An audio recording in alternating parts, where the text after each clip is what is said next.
नमस्कार, the review में आपका स्वागत है। मैं हूं बलविंदर कौर नंदिनी।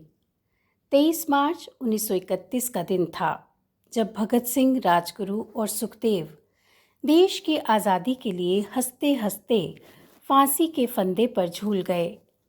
आज उनकी शहादत पर पूरा देश उन्हें विनम्र श्रद्धांजलि अर्पित कर रहा है।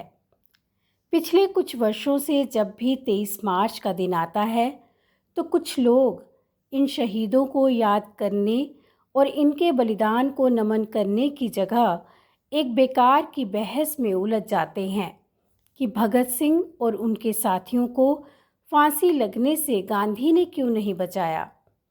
ऐसे लोग तर्क देने लगते हैं कि गांधी चाहते तो इन तीनों की फांसी रुक सकती थी।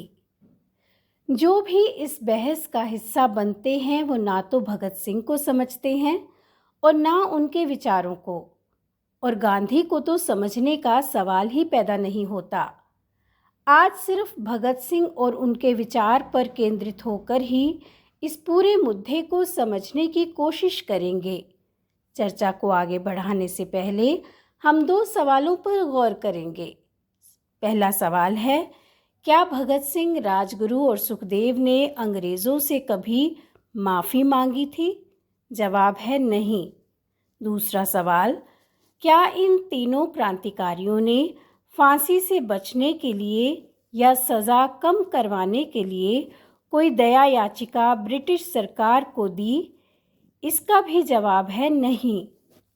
भगत सिंह और उनके साथी माफ़ीनामे लिखने वालों में से नहीं थे। इन तीनों ने अपनी जान की भीख मांगने के लिए ब्रिटिश हुकूमत के सामने वफादारी की कस्में नहीं खाईं।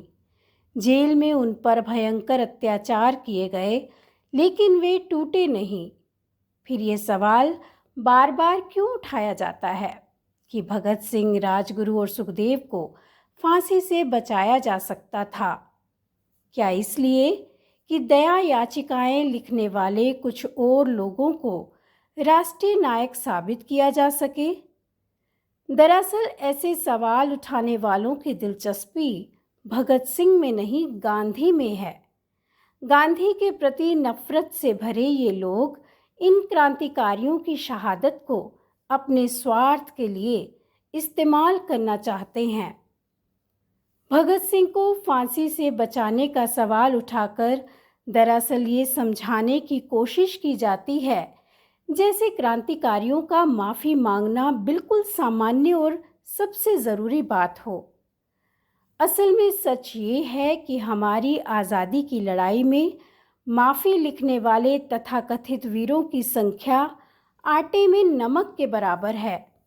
अधिकांश आज़ादी के मतवालों ने हंस हंस के जेल की यातनाएं झेली और फांसी के फंदे को चूमा। मैं यहाँ भगत सिंह द्वारा अपनी शहादत से एक दिन पहले 22 मार्च 1931 को अपने साथियों को लिखे अंतिम पत्र के साथ अपनी बात कहना चाहूँगी। भगत सिंह लिखते हैं, साथियों, स्वाभाविक है कि जीने की इच्छा मुझ में भी होनी चाहिए। मैं इसे छिपाना नहीं चाहता, लेकिन एक शर्त पर जिंदा रह सकता हूँ कि मैं कैद होकर या पाबंद होकर जीना नहीं चाहता। मेरा नाम हिंदुस्तानी क्रांति का प्रतीक बन चुका है और क्रांतिकारी दल के आदर्शों और कुर्बानियों ने मुझे बहुत ऊंचा उठा दिया है, इतना ऊंचा कि जीवित रहने की स्थिति में इससे ऊंचा मैं हरगिज़ नहीं हो सकता। आज मेरी कमज़ोरियां जनता के सामने नहीं हैं। अगर मैं फांसी से बच गया तो वे जाहिर हो जाएंगी और क्रांति का प्रतीक चिन्ह मध्यम पड़ जाएगा या मिट ही जाएगा। लेकिन दिलेराना ढंग से हंसते हंसते मेरे फांसी चढ़ने की सूरत में हिंदुस्तानी माताएं अपने बच्चों से भगत सिंह बनने की आरज़ू किया करेंगी और देश की आज़ादी के लिए कुर्बानी देने वालों की तादाद इतनी बढ़ जाएगी कि क्रांति को रोकना साम्राज्यवाद या तमाम शैतानी शक्तियों के बूते की बात नहीं रहेगी।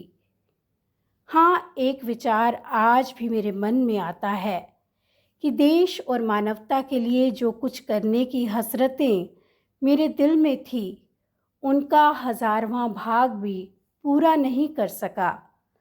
अगर स्वतंत्र जिंदा रह सकता, तब शायद उन्हें पूरा करने का अवसर मिलता और मैं अपनी हसरतें पूरी कर सकता। इसके सिवाय मेरे मन में कभी कोई लालच फांसी से बचे रहने का नहीं आया। मुझसे अधिक भाग्यशाली कौन होगा? आजकल मुझे स्वयं पर बहुत गर्व होता है। अब तो बड़ी बेताबी से अंतिम परीक्षा का इंतज़ार है। कामना है कि ये और नज़दीक हो जाए। आपका साथी भगत सिंह। दरअसल भगत सिंह और उनके साथी जब जेल में थे, तो उस वक्त पूरा देश यही दुआ कर रहा था कि उनकी फांसी किसी भी तरह से टल जाए। तत्कालीन भारतीयों की ये इच्छा कहीं से भी गलत नहीं थी। इतिहास के उस क्षण में भारत की जनता का अपने नायकों को बचाने की कोशिश करना हर तरह से सही कहा जाएगा। लेकिन आज इस सवाल को उठाना बिल्कुल बेमानी है। इतिहास को हमें तत्कालीन संदर्भों और परिस्थितियों से जोड़कर देखना चाहिए। आज से करीब 100 साल पहले के भारत में राजनीतिक सामाजिक हालात क्या थे, उस दौर में भारत के लोग क्या सोचते थे, इन सभी बातों पर गौर करके ही हमें कोई राय बनानी चाहिए। इतिहास क्रूर होता है, वह हमारी इच्छा और भावनाओं से नहीं चलता। भगत सिंह, सुखदेव और राजगुरु यदि फांसी से बच जाते, तो उनका आंकलन तारीख में बिल्कुल अलग ढंग से होता। एक बात जो पूरे दावे के साथ कही जा सकती है कि फांसी से बचने के बाद ये तीनों इतिहास में वे दर्जा हासिल नहीं कर पाते जो उन्हें मिला, और शायद तब हम उन पर आज चर्चा भी नहीं कर रहे होते। यहाँ मैं किसी के फांसी का समर्थन नहीं कर रही। मैं सिर्फ इतना कह रही हूँ कि इन तीनों क्रांतिकारियों ने इतिहास में अपनी भूमिका चुन ली थी। हम अगर भगत सिंह, राजगुरु, सुखदेव को अपना नायक मानते हैं, तो उनके बलिदान को भी हमें सम्मान देना होगा। उनकी शहादत पर गर्व करने की जगह माफ़ी का सवाल खड़े कर हम सिर्फ उनका अपमान कर रहे हैं।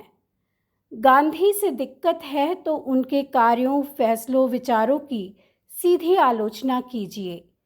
शहीदों के बलिदान का सहारा मत लीजिए।